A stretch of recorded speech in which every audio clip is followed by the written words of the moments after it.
ആലപ്പുഴയിൽ അപൂർവ വൈകല്യങ്ങളോടെ കുഞ്ഞ് ജനിച്ച സംഭവത്തിൽ തിരുവനന്തപുരത്ത് നിന്നെത്തിയ വിദഗ്ധ മെഡിക്കൽ സംഘം കുഞ്ഞിനെ പരിശോധിച്ചു. കുഞ്ഞിന് വിദഗ്ധ ചികിത്സ നൽകുമെന്ന് സർക്കാർ നിയോഗിച്ച സമിതി കുടുംബത്തിന് ഉറപ്പ് നൽകി. അതിനിടെ സ്കാനിംഗ് നടത്തിയ മിഡാസ് ലാബിലെ റിപ്പോർട്ടിൽ ഡോക്ടറുടെ ഒപ്പുകളിൽ കൃത്രിമമുള്ളതായി കണ്ടെത്തി.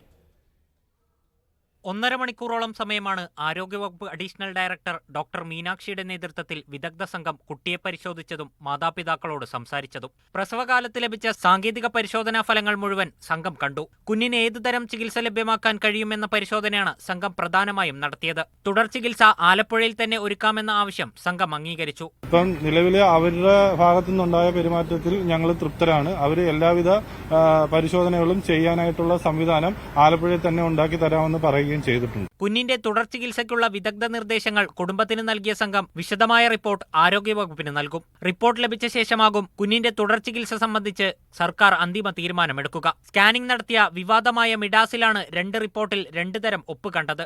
റേഡിയോളജിസ്റ്റ് ഡോക്ടർ മനോജ് പ്രഭാകരന്റെ ഒപ്പിലാണ് കൃത്രിമം നടന്നതായി സംശയം. നിലവിലെ ആദ്യത്തെ ഒപ്പും രണ്ടാമത്തെ ഒപ്പും കൂടെ മാച്ച് ചെയ്ത് നോക്കിയപ്പോഴത്തേക്ക് വ്യത്യാസമുണ്ട് ഒപ്പിന്.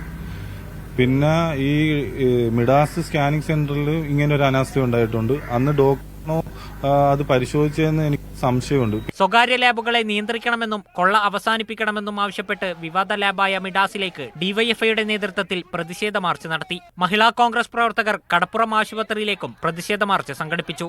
മീഡിയ 1 ആലപ്പുഴ.